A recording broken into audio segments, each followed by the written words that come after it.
Buenas tardes, tengan todos ustedes bienvenidos a una emisión más semanal de este programa Ser, Saber y Hacer. Y hoy, como siempre, un tema que yo me había guardado y me había aguantado muchísimo porque quería invitar a una persona conocida, pero bueno, por cuestiones de enfermedad que se ha prolongado, ya no se ha podido hacer. Pero siempre está la persona que debe de estar, ¿no? Entonces, un compañero al cual mucha admiración aquí en esta estación de radio porque él es un investigador, aparte de ser un contactado, y pues quién mejor que él, ¿no? Para estar aquí. Leobardo Peña, bienvenido a Ser, Saber y Hacer. Muchísimas gracias, Odiseo, muchísimas gracias por la invitación y aquí estamos. Vamos a hablar de contactado ovni o extraterrestre, perdón, ¿no? Que no es lo mismo, ¿no? Ver un objeto volador a ser contactado por alguien externo a este planeta, ¿no? Que de ahí viene la palabra. Le doy la bienvenida también a mi compañero que viene corriendo, Mahadep, ¿cómo estás? ¿Todo bien? Hola, ¿qué tal? ¿Todo bien? Muchas gracias. Buena tarde a todos. Parece que la ciudad un poquito ya empieza, ¿no? A sentirse diciembre, finales de noviembre.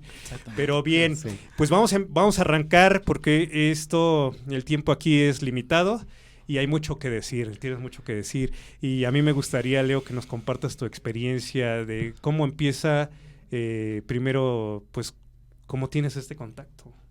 Sí, bueno, primeramente agradecer nuevamente a Vive Radio, que fue en su momento mi casa durante 2 años y medio, teniendo aquí un programa, Enigmas 360 grados, donde abordábamos precisamente este tema del contacto extraterrestre, el fenómeno ovni y sobre todo las tradiciones ancestrales, que ahora vas a ver que se conectan mucho en base a la experiencia que me ha tocado vivir. No me gusta mucho el término contactado, porque es un término que se ha viralizado a lo largo del tiempo y está sujeto a muchos hilos, ¿no? Me gusta más ser como testigo de la experiencia de contacto, la cual empezó a partir de los 9 años, siendo testigo mi familia. Yo vivía muy cerca del Aeropuerto Internacional de México y bueno, ahí nos tocó vivir pues un avistamiento muy contundente de un objeto que, bueno, para mí ya era muy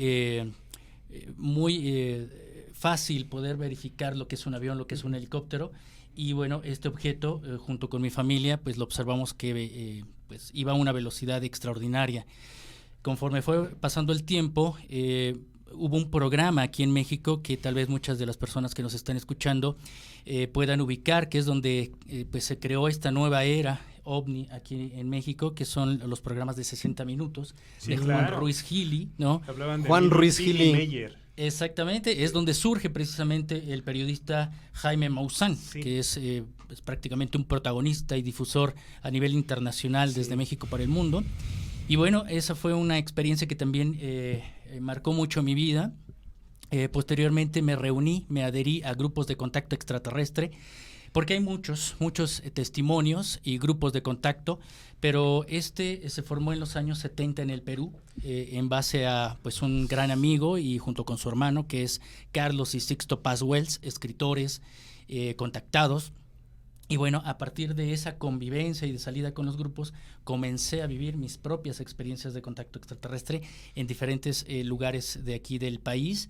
Y bueno, hay mucho que hablar acerca de este tema porque también antes de entrar en contacto con esta parte cósmica, también me involucré con la sabiduría ancestral de los pueblos originarios. Entonces hay un matiz que diferencia todo lo que se habla en el Internet. ¿Tú consideras que entonces no es fortuito que, o sea, por ejemplo, yo no he tenido esta experiencia de, como dices, testigo, ser testigo, pero me hablas de una preparación o de que te adentraste en estos temas ancestrales y quizá eso dio la apertura, ¿no?, a que se diera la experiencia? Exactamente, siempre he dicho que estos seres que se vienen contactando con la humanidad y tenemos registro desde miles y millones de años, desde que el ser humano tiene conciencia, los ha representado en pinturas rupestres, en petrograbados, no es que hayan sido escogidos, ¿no? Me parece que es como bien dices, hay una predisposición. Una predisposición. Y luego, fíjate que estaba yo leyendo todo lo que me mandaste. Entonces, más o menos, o sea, tú empiezas a tener en tus excursiones más, tienes más presencia, ¿no? Más testigo, eres testigo de estas cosas. Cuando me volví testigo de la experiencia de contacto fue en una salida ya en el Valle Sagrado de Tepoztlán, que es un lugar ícono en el planeta, es un lugar totalmente magnético, sí, que, bueno, se tendría que hablar todo un programa completo acerca de este lugar, y es ahí donde también, junto con amigos que fueron testigos, vimos un objeto bajar enfrente de nosotros, que estábamos arriba en una cavidad de una pequeña cueva, donde pernoctamos, y bueno, se acercó y dio unos flashazos enfrente de nosotros. Y a partir de ahí, bueno, ahora sí empieza una relación muy profunda con el tema. Perdona, ¿a qué distancia más o menos estaban ustedes de ese objeto? Aproximadamente unos 400 metros, 250 metros, muy cerca. Cerca, no tan lejos, porque luego cuando lo grabamos se ve más lejos todavía, ¿no? Sí, no tenemos la referencia en distancia, sí. Sí, no tenemos la referencia, real en distancia. Entonces ya no lo viste como un puntito, sino como una nave. Exactamente. Y también ¿qué forma tenía? Me tocó vivir junto con otras personas esta misma forma, que es como una forma ovalada. Esto fue de noche, para ser precisos, porque regularmente de día los vemos metálicos, ¿no? Sí. Y esto fue de noche y era totalmente lumínico, como si fuera un pabilo de vela, o si fuera un filamento de estos focos antiguos, y muy parecido al que posteriormente en los volcanes, allá en el volcán Popocatépetl también me tocó vivir una experiencia también mucho más cercana, de unos 250 metros aproximadamente. Wow, más cerca todavía, la mitad de sí, la mitad del recorrido. Y después, ahí mismo en Tepoztlán es donde tienes esta experiencia fuerte de contacto. Exactamente. ¿Qué podríamos entender como contacto? Bueno, muy buena pregunta, porque muchas veces nos decimos, bueno, estos seres se presentan contigo, te dan la mano, te saludan y te comienzan a platicar contigo. Bueno, hay casos que sí, hay casos que psicológicamente el contactado determina y crea una historia alterna a su propia experiencia, pero en realidad sí hay un proceso, ¿no? Hay un proceso en donde, bueno, estos seres te dejan avistarlos, que hoy es lo que muchas personas ya pueden hacer: videograbar, fotografiar, documentar. Otro de estos pasos es que estos seres se acercan, emiten esto que llamamos telepatía o pensamiento a distancia. Nosotros lo hemos recibido a través de lo que se llama psicografía, es decir, sentir el impulso de escribir, y bueno, nosotros transcribimos lo que sentimos. Lo que se está recibiendo. Lo que se está recibiendo. Posteriormente ya viene el contacto directo, ¿no? Que es presencial. Cuando ves bajar la nave, los ves de enfrente, puedes estar en contacto con ellos o incluso ir dentro de la nave. Ay, bueno, es que esto se oye tan fuerte porque aparte estamos tan bombardeados por películas que no sabemos si es así o se parece. ¿Cómo fue más o menos? ¿Qué tipo tenían estas personas y de dónde eran? ¿Eran humanoides? Eran de tipo humanoide, regularmente siempre por el internet, y como bien dices, a través de las películas se va gestando una imagen del extraterrestre, ¿no? Antes era el marcianito de color verde. Con antenitas, sí. Y en realidad hoy que nos muestran este aspecto, que son de cabeza alargada, cabeza ancha, ojos oblicuos totalmente negros, los famosos grises, ¿no? Los grises. Y bueno, sí existen, aunque existen muchas razas que están visitando la Tierra. La NASA, a través de algunos estudios, como el amigo personal de Carl Sagan, Francis Drake, pues había hecho la ecuación, que más o menos unas 60 civilizaciones podrían estar llegando a la Tierra con las más variadas intenciones, ¿no? De hecho, un ex militar también de Canadá, Paul Heyler, también de las personas que se ha abierto a estos temas, y como militar, pues ha dicho que precisamente muchas de estas razas tienen no solamente el contacto, sino también diferentes mecanismos o agendas, ¿no? O sea, los propósitos.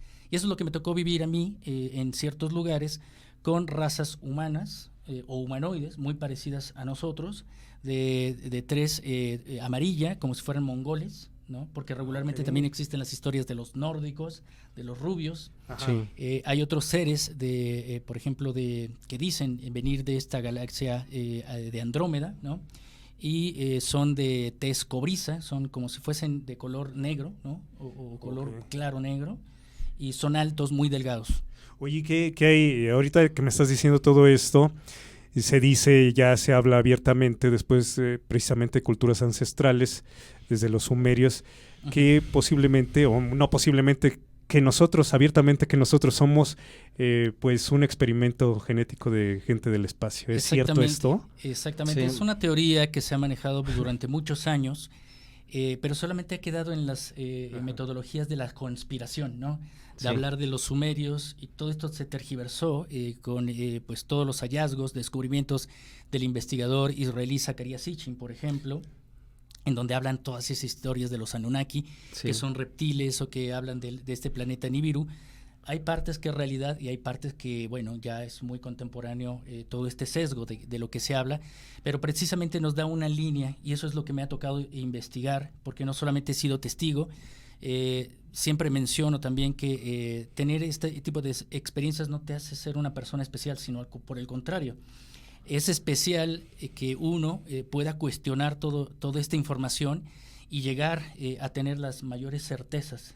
Entonces, ciertamente hay esta versión de que somos parte de una experiencia, ¿no? De alguna forma artificial, creada por ellos, pero esto lo he venido verificando, porque realmente no solamente los testigos de contacto, las personas que hablan de estos temas, pues lo sugieren, sino que también científicos renombrados lo han mencionado, como Paul Davies, que es un astrónomo físico que curiosamente ha trabajado para la NASA, y que hace una década aproximadamente hablaba de los viajes en el tiempo. Y bueno, él decía que tal vez en nuestra genética esté el escondite de esa respuesta de la relación con los seres extraterrestres. Richard Dawkins, un etnólogo biólogo, afirmó ante la prensa que precisamente nosotros somos parte de una siembra extraterrestre. Y así podría empezar a mencionar algunos ejemplos de científicos, incluso Francis Crick y James Watson, ¿no? Los creadores o desarrollos del estudio del genoma, pues ellos se atrevieron a decir años después de que les dieron el premio Nobel, a partir de los años 60, ya en los años 80, y esto lo pueden verificar. Hay un libro que se llama La vida misma, en donde hablan precisamente que podemos ser una siembra extraterrestre. Entonces ya nos vamos del testimonio a los datos duros. Y ellos como tal que dicen, bueno, esto dicen los de aquí, pero dentro de esas experiencias que tú has llegado a tener, se ha dado la oportunidad de plantear esta pregunta tan importante y en tal caso ha habido una respuesta por parte de ellos. Sí, es una respuesta con testimonio que nos va dando lugar a investigar, no solamente metodológicamente, mentalmente, ¿no? Sino que nos han hecho vivir experiencias para verificar esto, yendo a lugares. Me tocó vivir una experiencia por invitación de estos seres al mítico Paititi, al Amazonas, en donde ellos hablaban de precisamente que llegaría un momento en que se develaría la real historia de la humanidad. ¿Y cuál es esa historia de la humanidad velada? Es que nosotros tenemos una íntima relación. Es decir, sí hubo una manipulación genética. Llevo 30 años investigando todo este tema. Empecé como un entusiasta. Hay muchas cosas que he investigado, pero también me he decepcionado de muchas otras cosas, en el sentido de que no es como nos lo cuentan, ¿no? Entonces, cuando uno investiga datos duros, llegamos precisamente a esto que nos han venido compartiendo, y por lo cual hemos viajado a estos lugares, a cuevas, por ejemplo. ¿Por qué menciono cuevas? Porque hemos tenido que hacer espeleología, he tenido que ir a los desiertos, a las montañas, por ejemplo, el Iztaccíhuatl, que hay puertas dimensionales. También ese es otro tema muy interesante dentro de las experiencias de contacto, en donde ellos nos van comunicando este tipo de informaciones. Pero no estamos obligados a creerlas, sino estamos obligados a verificarlas. Ellos nos hablan que precisamente sí tenemos una relación con ellos genética. Esto ya se está verificando por otros investigadores. He tenido la oportunidad de platicar directamente con un biólogo estadounidense que es Brian Forrest, ¿no? Que estudió los cráneos alargados de Paracas. Y bueno, eso nos va dando esta respuesta, esta relación genética que tenemos con estos seres extraterrestres, que se ve marcada en la historia, en que en algún momento pues el desarrollo del ser humano se vio vinculado no solamente en la intervención genética, sino en la hibridación, es decir, el mestizaje. Estos seres se mezclaron con los seres humanos.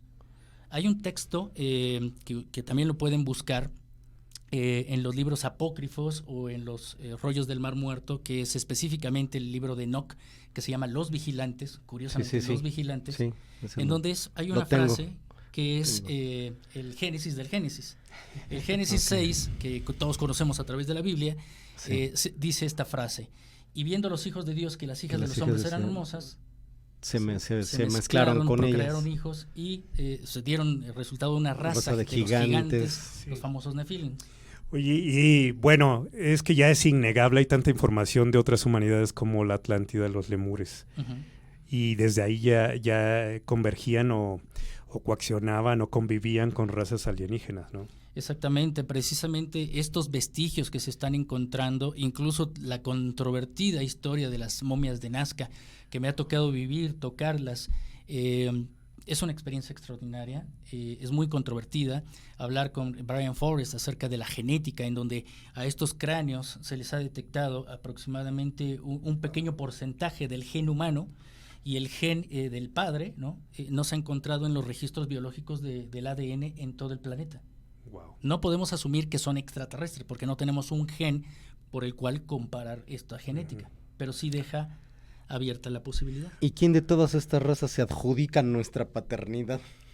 Porque, pues, por lo que estoy entendiendo, has tenido distintos tipos de contactos con distintas razas y si varios de ellos coinciden, ¿hay alguien que te haya dicho, bueno, y sus padres son fulanitos o nosotros somos sus padres? Es muy importante lo que mencionas porque se debe dejar muy puntual. Sí existen muchas razas en estos contactos, pero cada raza nos va a dar una versión. Así como nosotros podemos adquirir información, sí, claro, la procesamos y la decimos, ¿no? Sí. Una cosa es lo que recibes, otra es la que entiendes y otra es la que emites. Okay. Entonces hay que tener mucho cuidado. Precisamente por eso esta agenda de contacto que me ha tocado vivir es verificar. Porque menciono, uno se lleva mucho estas decepciones cuando o todo es espiritual, o todo es mental, o todo es conspiración de que nos vienen a experimentar. Entonces, tenemos por lo menos de todo este amplio bagaje de intervención extraterrestre, una sí es de reptiles y otra es de humanos. Una benévolos, otra que no es tanto en ese fin. Porque realmente hay un propósito por el cual el ser humano ha sido creado. Hay una frase que se me quedó muy grabada de estos seres y que también la han dicho otros testigos de contacto, es que somos parte de una profecía para el universo, ¿no? O sea, nosotros tenemos que aportar al universo, pero han existido razas que intervienen, que es la de los reptiles, en que no despertemos ciertos códigos genéticos. Ahí viene la respuesta del por qué hemos sido creados. Y otra, la de civilizaciones humanoides que tienen buenas voluntades. Una de las razones que podemos verificar esa intervención extraterrestre en nuestro planeta es primeramente la vida que se gestó aquí en la Tierra, que fueron primero los reptiles. Sí, sí. Es decir, se tenía que crear una raza humana, pero llegan, intervienen, ¿no? Nuestra genética y generan o se gesta lo que es la raza reptil. Si no hubiera caído ese proyectil, ese meteorito hace 66 millones de años en el Yucatán, Sí. Ahorita nosotros seríamos reptiles, hubiéramos evolucionado a la fase reptil. Claro. Pero en esta extinción muchos de estos organismos fueron evolucionando, fueron adaptándose, incluso del reptil al mamífero, como el cinodonte. O sea, tenemos el cinodonte. Pues ahí se ve nuestro cerebro, ¿no? Reptiliano, luego como mamífero. Tenemos una herencia que es el cerebro reptil. Sí. Entonces, todo esto lo menciono como dato duro para que se pueda buscar, ¿no? Sí. Por ejemplo, el cinodonte es una mezcla, ¿no? Que fue de esta parte reptil mutando hacia la parte mamífero, y obviamente el mamífero fue mutando para hacerse o crearse el desarrollo de los primeros homínidos. Curioso que nosotros tenemos un hueco, ¿no? Entre el Neandertal y el Sapiens, y se ha buscado el famoso eslabón perdido.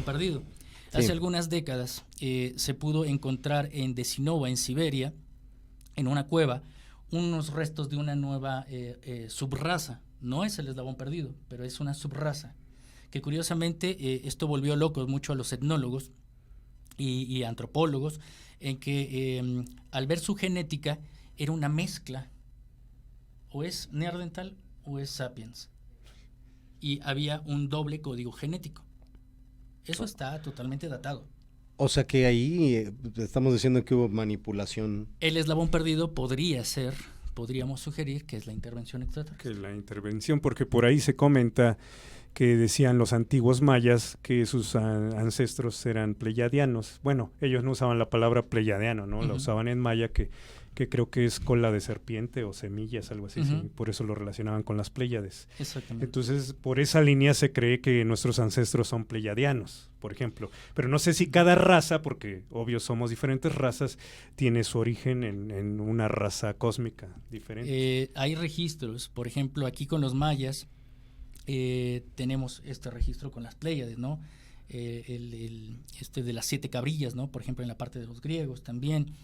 Pero también tenemos registro de que no solamente llegaron para poder experimentar con el ser humano, sino vinieron a convivir, ¿no? Y a entablar esa hermandad.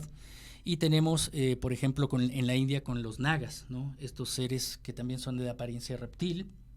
Hay una versión que también me he enterado de un gran amigo, que es Sixto Paz, porque él ha viajado a Egipto y a la isla de Pascua, y entonces a través de ese testimonio seguí buscando, y encontré precisamente que hay un papiro egipcio en donde narra que hay un naufragio aquí en la Polinesia y llegaron a la isla de Pascua, una de las islas de Chile, en donde existen estos moais, ¿no? Estas grandes edificaciones Cabezas enterradas. enterradas. Que después que descubrieron que eran que los el cuerpos cuerpo completos. completo. Pero sí, lo un curioso es cuerpo que a sus completo. espaldas, y obviamente, perdón, pero no traje esas fotografías, pero ustedes la pueden buscar ahí en mis documentos de Facebook, tenemos las fotografías de las espaldas de estos moais y están seres reptiles, que son los hombres moco o los hombres lagarto, en donde se verifica que este papiro, ¿no? Pues se encontraron con estos seres, convivieron y obviamente les dieron las pautas para poder regresar a Egipto, y es por eso que está físicamente allá en Rusia un papiro que se llama el náufrago, ¿no? Wow. Y también había visto que cerca de Tiahuanaco, en Puma Puncuc, está como representadas las diferentes razas en caras, y hay hasta una de los grises. Sí, en Tiahuanaco hay una Y pared. tiene una antigüedad, pues creo, no sé cuánto le han calculado, 17,000 años, no sé. Pues es la más antigua, es una de las madres, culturas madres del planeta, y no solamente en Tiahuanaco. O sea, a veces ignoramos lo que tenemos en México, y quien Claro. tenga la oportunidad de, por ejemplo, viajar tan cercano a la comunidad de Morelos, a lo que es hay un cerro que es ahorita se me va el lugar, Chalcalcingo, ¿no? Chalcalcingo, que está en Morelos. Ustedes pueden ver en las piedras cómo están grabados estas estelas, seres de apariencia reptil. Wow. Es una zona de cultura olmeca, ¿no? Chalcalcingo. Y en Chalcalcingo, de la cultura olmeca, tenemos también muchísimos, lo que son rostros de las diferentes razas humanas que estuvieron conviviendo con los olmecas, y están registradas. Oye, pues qué apasionante, y mira, vamos así como notas musicales tocando temas y temas, porque todo se interrelaciona, ¿no? Exactamente. Pero ahora vamos al mensaje. ¿Te dieron algún mensaje o te dijeron? ¿Qué fue lo primero que te dijeron? O te comunicaron, porque pues decir es hablar nuestro idioma, ¿no? A lo mejor te comunicaron de alguna manera. Exactamente. Esto ha sido como parte de un rompecabezas, porque si algo estos seres nos han dicho y han cuidado, es que podamos mantener la certeza y la veracidad de lo que estamos recibiendo. Porque el ser humano es un filtro, ¿no? Y desgraciadamente es un filtro. Entonces, muchos de los testigos puede desorbitar el ego y pueden ser protagonistas. Y entonces el mensaje se distorsiona. Es por eso que estos seres nos han mencionado que podamos hacer un conjunto de ayuda y de grupos para poder armar un gran rompecabezas, ¿no? Entonces, de lo que he recibido es prácticamente poder verificar cuál es este mensaje o qué es lo que buscan. Pero esto antecede a una historia previa para que lo podamos entender, que incluso nos ha llevado a hacer viajes en el mundo muy, muy interesantes. Por ejemplo, ir a Paititi. Hay otras personas que han ido a una cueva que es muy importante, que es la Cueva de los Tallos, allá en el Ecuador, en donde investigadores como Juan Morix, que fue un húngaro argentino, pudo encontrar dentro de estas galerías, a más de 80 metros de profundidad de caída, más algunos kilómetros de profundidad, pudo encontrar galerías, cuevas como extraños museos, en donde hay planchas metálicas. Y esto está también totalmente documentado ante notario público. Desgraciadamente todos sus hallazgos fueron de alguna forma sustraídos, o le sacaron mejor provecho por este escritor que también es muy importante, que lo dio a conocer, pero prácticamente siempre he dicho que es como un plagio, que fue Erich von Däniken con el oro de los dioses, porque él se quedó con el jugo de toda esa información. Pero realmente Juan Morix encontró estas galerías. Y bueno, dentro de estas galerías, estas planchas metálicas mencionan parte de este mensaje que nos han dado. Ahora sí vamos a esta parte. Estos seres, como he dicho, sí somos parte de un experimento genético, somos un experimento sociológico, antropológico y místico.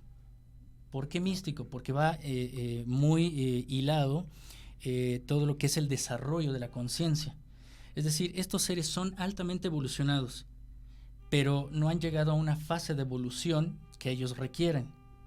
Entonces, en el universo, de acuerdo a lo que nos han mencionado, hay un gran estancamiento. O sea, la conciencia se debe de expandir. Sí. Pero conocemos dentro de este contexto de dentro de la dialéctica que tenemos, que Dios es perfecto, por ejemplo, ¿no? O que esa conciencia universal es perfecta. Entonces, la perfección es un estancamiento para el universo, porque es el equilibrio. Y el equilibrio es algo que está totalmente fijo. No me muevo ya. Precisamente por eso ahora se mezclan esta parte de la sabiduría ancestral, que nos han pedido también que nos involucremos con la sabiduría ancestral, porque lo que se necesita es el conocimiento y el balance, la dualidad. Entonces se crea una raza como el ser humano para que viva la dualidad. Vivamos la experiencia, que es algo que se ha olvidado de los seres extraterrestres. Por ejemplo, las emociones.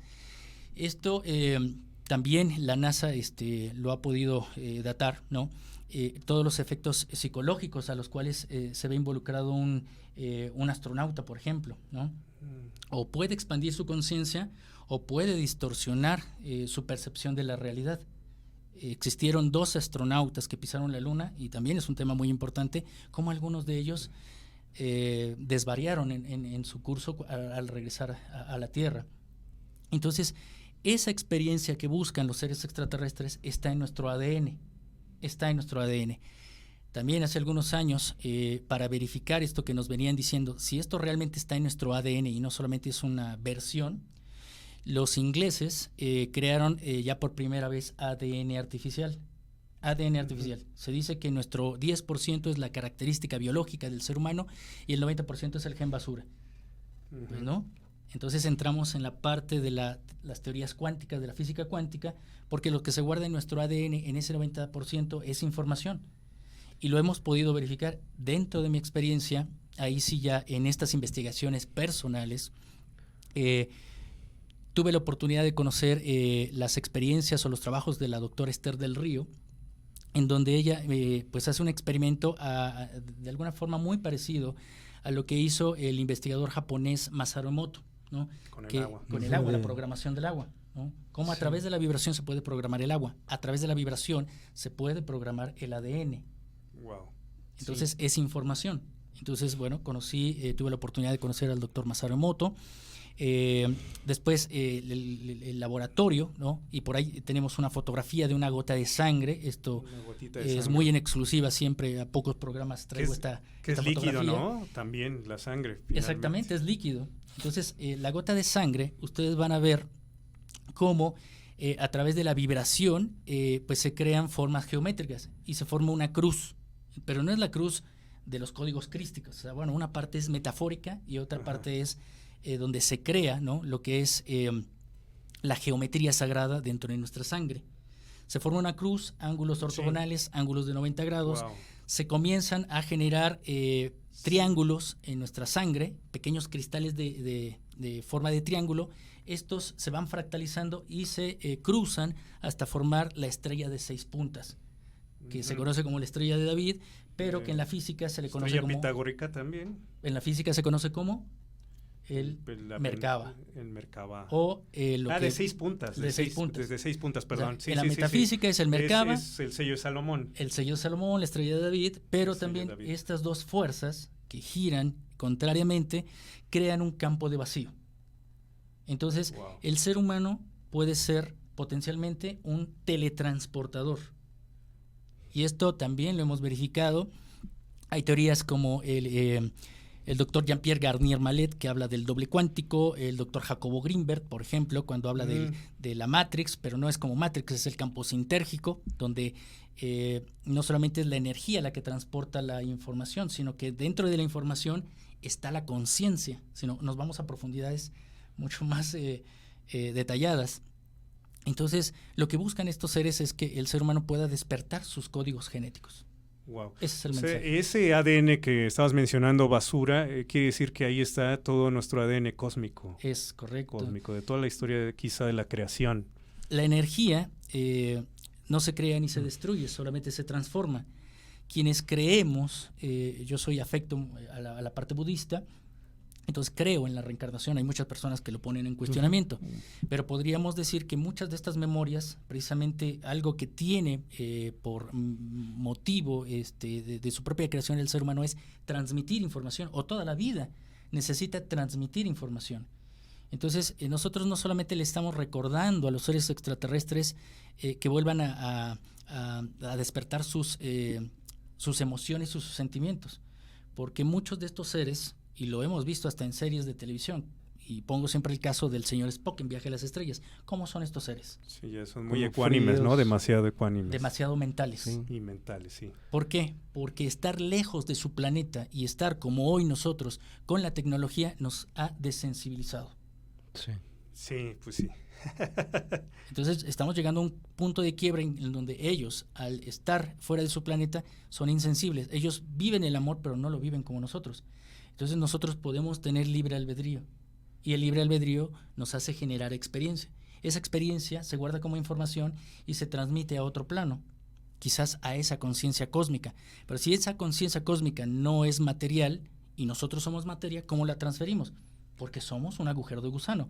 También traje por ahí una imagen en donde, para verificar esto, porque suena como muy de ciencia ficción, por hablar Bueno. con temas científicos. ¿O será que la ciencia ficción toma la información para hacer sus películas más bien? A veces la realidad supera la ciencia ficción. Porque es ¿no? curioso que rusos precisamente se dieron cuenta que en nuestro ADN se pueden generar pequeñas perturbaciones electromagnéticas, lo que produce precisamente la posibilidad en pequeñas cantidades de energía se puede generar en nuestro ADN agujeros de gusano, es decir, campos de Wow. vacío. Sí, la teletransportación. Es por Que eso que es muchos físicos mencionada. han dicho no es posible, por ejemplo, el don de la ubicuidad, ¿no? Lo hacía el Maestro Jesús, lo hacía San Martín de Porres, Saint Germain. Saint Germain, por ejemplo. Entonces, nosotros podemos generar realidades, pero esas realidades son pues otro espacio-tiempo, y lo podemos hacer de nuestra propia genética. Y se me viene ahorita a la mente una pregunta importante, creo yo. Hablamos de que somos casi in vitro, ¿no? Uh-huh. ¿Dónde quedaría aquí? No sé si esta pregunta ha surgido por ahí o se ha dado. ¿Dónde queda la parte de Dios, el creador? Es cuando en realidad decimos, bueno, somos más bien manipulaciones genéticas, y donde nuestra, como humanidad hablo, no particularmente de una religión en particular, pero que muchas religiones dicen, no, pues fuimos creación divina, donde no tenemos un contexto claro de qué es creación divina, de si abracadabra, ¿no? O qué pasó. Nos quedamos como con ese asunto de fe, ¿no? Uh-huh. De creer sin ver lo que no entiendo, lo que no puedo reproducir nuevamente. Y con este tipo de situaciones y de información que cada vez vamos experimentando, ¿dónde quedaría esa parte? Si es que tienes información de eso. Sí, yo creo que lo podemos ver reflejado precisamente no solamente en religiones, sino en la expansión de conciencia de las propias culturas, ¿no? Si esta entidad que llamamos Dios, universo o conciencia existe, necesita, como he mencionado, un vehículo. Entonces, no es precisamente que él haya creado al ser humano, ¿no?, como tal, sino que necesita las herramientas. Entonces, una vez que creó a estos seres extraterrestres, que lo que tienen de importante es que pues nos anteceden millones de años. Primeras creaciones. Las primeras creaciones, pues se va utilizando todas estas herramientas, ¿no?, que son también ellos, y que tal vez nosotros nos volvamos en algún momento también herramientas para la evolución del propio universo. Solamente que nosotros, como última creación del universo, porque realmente el universo se ha vuelto loco, ¿no? Porque ahora que hablamos de diferentes agendas con diferentes intereses, el ser humano tiene que devolverle precisamente ese equilibrio desde su propia conciencia. Es decir, Dios se conoce a través de su propia creación. Entonces, a través de la mecánica, de la experiencia del ser humano, puede devolverle su propio ritmo. Okay. Entonces nos volvemos a ir en la misma línea espiritual, de conciencia, etcétera. Eso lo menciona un poquito en el libro de Conversaciones con Dios, se habla de este tema, ¿verdad? De que se recrea con todas nuestras vivencias, porque él habla, bueno, y entonces en un violador, en un criminal, ¿no está Dios? Pues dice, pues claro, pues está experimentando, si está en todo, ¿no? Pero para una mente que ha ido limitando de repente las religiones, pues esto ya no cabe. Eso, pero bueno, mi siguiente pregunta, porque ya nos queda muy poco tiempo, se habla, y como tú lo mencionaste, hasta parece fantasía, se habla de una federación galáctica, de que están interconectados allá afuera, esperando a que algo suceda aquí también, ¿no? En nuestro planeta, están al pendiente de nosotros, pero que no pueden intervenir, ¿no? Por el libre albedrío, ¿no? No pueden intervenir. Entonces ellos están conscientes precisamente en este momento de lo que está pasando, que es un punto trascendental con esto de la pandemia, le decimos nosotros, ¿no? Están ahí, y que estos mensajes se han intensificado ahora por parte de esta federación con las personas con las cuales tienen contacto. Parte sí y parte no, porque también a lo largo de muchísimos años ellos se han dado cuenta de que mucha de la información se ha tergiversado. Entonces, al menos en mi testimonio, los mensajes son cada vez menos. Y hay también un trabajo un poco sucio de las otras entidades para la manipulación psíquica. Ahora no estamos viviendo abducciones como tal físicas, como se dieron en la época de los 40, de los 50. Ahora hay una abducción muy mental, muy psíquica, ¿no? En donde toda esta información, realmente, ¿qué es lo que nos da? Por generar es miedo. Y el miedo paraliza precisamente esa expansión de conciencia, ¿no? Y generalmente sí existe esta agrupación que le llamamos Confederación de Mundos, Confederación Galáctica, pero muchos de estos seres, me parece que dentro de estas agendas tienen un propósito. Por ejemplo, mencionábamos de los mayas, ¿no? Con los mayas, con los incas también, por ejemplo, también de las Pléyades, de Venus. Otro ejemplo que les ponía, por ejemplo, en China están los Dropas, ¿no? Que también hay una comunidad, ¿no? Que hay libros en donde hay estos dioses que bajaron y que precisamente se mezclaron, y son como los que tuve contacto, que son de aspecto oriental, que provienen de Orión. Y no muchos de estos de Orión, que pertenecen también a esta confederación de mundos, pero hay niveles de agrupaciones. Es decir, hay una agrupación de sabios, que se ve marcado también en algunos textos. Existen los ingenieros genéticos, existen otros que se llaman guardianes y vigilantes, y otros guías que también están en contacto con diferentes países, diferentes personas, para ir generando como un plan de acción. Pero ese plan de acción, y veo que el tiempo se nos va, quiero resumirlo. Al principio decíamos cómo es un protocolo de contacto, es decir, los vemos, tenemos contacto, empieza a haber un intercambio de información. Este intercambio de información tiene que tener una utilidad, porque si no tiene utilidad, entonces es un mentalismo, nos vamos por algo espiritual, bonito, ¿no? Posteriormente ellos se alejan de nosotros para que nosotros vivamos nuestras propias experiencias, para no generar la dependencia, que eso es algo muy importante. Y aquí viene una parte también muy importante, que es la que prácticamente todos los contactados o muchos grupos de contacto se olvidan, que es sus orígenes. Es decir, ¿cómo vamos a volver a este orden? ¿Cómo vamos a activar aquellos códigos genéticos? ¿Porque lo van a hacer los extraterrestres? No, lo va a hacer el ser humano. Hubo un ser humano que despertó esos códigos, que es el Maestro Jesús. Lo podremos hablar en algún otro momento. Pero precisamente el segundo plano de esta agenda tan importante de esta Confederación de Mundos es poder ir a nuestras raíces. Es por eso que nos han pedido que entremos en contacto con guardianes de los pueblos originarios para obtener las formas en cómo nosotros podamos despertar nuestros códigos genéticos.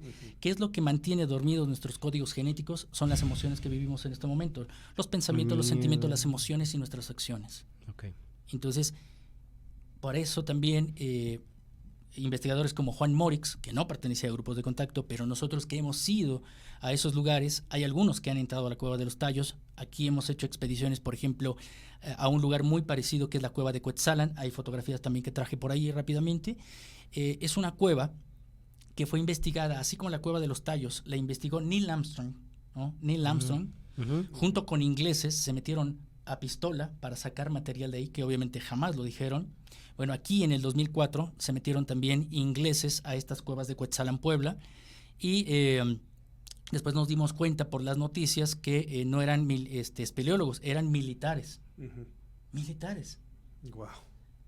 ¿Qué es lo que están buscando todo esto? Y por eso hemos hecho esas investigaciones para poder ir verificando esas investigaciones.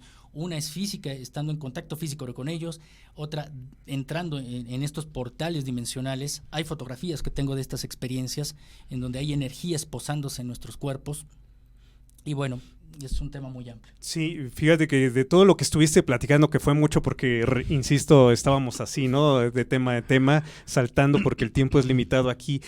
Lo he mencionado en otros programas que la mitología griega es una mera alegoría, pero que está como la historia escrita ahí, y que eso que llamábamos dioses a lo mejor están hablando de razas extraterrestres que llegaron aquí. Los titanes, ¿no? Y también... dioses, semidioses. Todo este tema del fenómeno ovni, contacto extraterrestre, dentro de este experimento sociológico lo está afectando todo. Es algo que también me he especializado en estos 30 años de investigación, 13 años de vivir la experiencia de contacto, 8 años haciendo conferencias, difusión, en que está afectando la economía, está afectando la ciencia, la política y sobre todo la religión. En 2007, pues el ya fallecido clérigo, Monseñor Corrado Balducci, un italiano, amigo personal de Juan Pablo II, pues él había creado un organismo dentro del Vaticano para investigar el fenómeno ovni. Tuvo amistad con contactados tan importantes como Eugenio Siracusa, también un contactado italiano, en donde él decía, todos estos mitos, estas leyendas que conocemos en la historia, esos ángeles, esos titanes, esos ángeles, vendrían a ser los extraterrestres de hoy. Claro. Pues sí, pues estamos llegando al final del programa, mucha información, hay que volverlo a ver, lo recomiendo. Y tenemos una sección en el programa donde pedimos que con una frase, que algo que tú nos quieras dejar que englobe o que más o menos deje un sello de lo que fue el tema de hoy, que es el contacto, o un mensaje que tú hayas venido a dejar, porque también eso a lo mejor ya lo traes y es importante. Como no te avisé, te doy unos segunditos para que lo pienses. Mientras, amigo, ayúdame a leer los comentarios, porque hay ahí algunos comentarios, vamos leyéndolos, y yo los invito a que le den like a la página y que nos sigan con otros temas. Pues sí, vamos a leer los comentarios rápidamente. Claro que sí. Saludos de Lorena Canseco, saludos de vuelta, querida Lorena.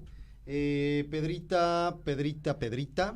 Dice, ¿qué más vieron? ¿Cómo los ovnis? ¿Cuánto tiempo se dejan ver? Nicoleta Martínez nos dice, hola, buen día, gracias por compartir sus experiencias. A mi hijo y a mí nos han abducido. A él le han dado fórmulas para elevar naves a través del agua, y a mí en repetidas ocasiones me han dicho que ya es el momento. Saludos. Y bueno, muchas más experiencias que compartir, desde avistamientos de naves, desde la infancia he visto piedras talladas y seres de forma física. Saludos. Saludos Alan a Ruth Salazar. Ravelo, a Luz María Salazar, a Alan, que dice muy interesante. Alan. Hola, Alan. Pues bien, regresamos con Leo. Pues nada, solamente decirles que el fenómeno ovni, o ya la realidad del contacto extraterrestre, es tan extensa. Es una delgada línea que no estamos obligados a creer, sino a pensar, y que bajo mi experiencia de estos 13 años que me cambió la vida, pues me ayudó a tener certezas y precisamente a investigar, y la investigación es la única forma en que podemos llegar a expandir nuestra conciencia. Muchas gracias. Oh, pues muchísimas gracias, Leo, por habernos acompañado en este programa.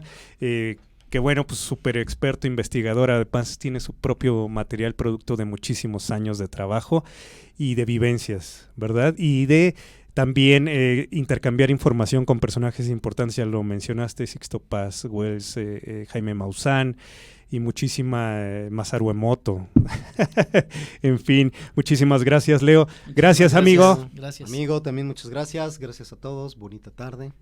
Nos vemos la próxima semana. Esto fue Ser, Saber y Hacer, emisión semanal. Hasta la próxima.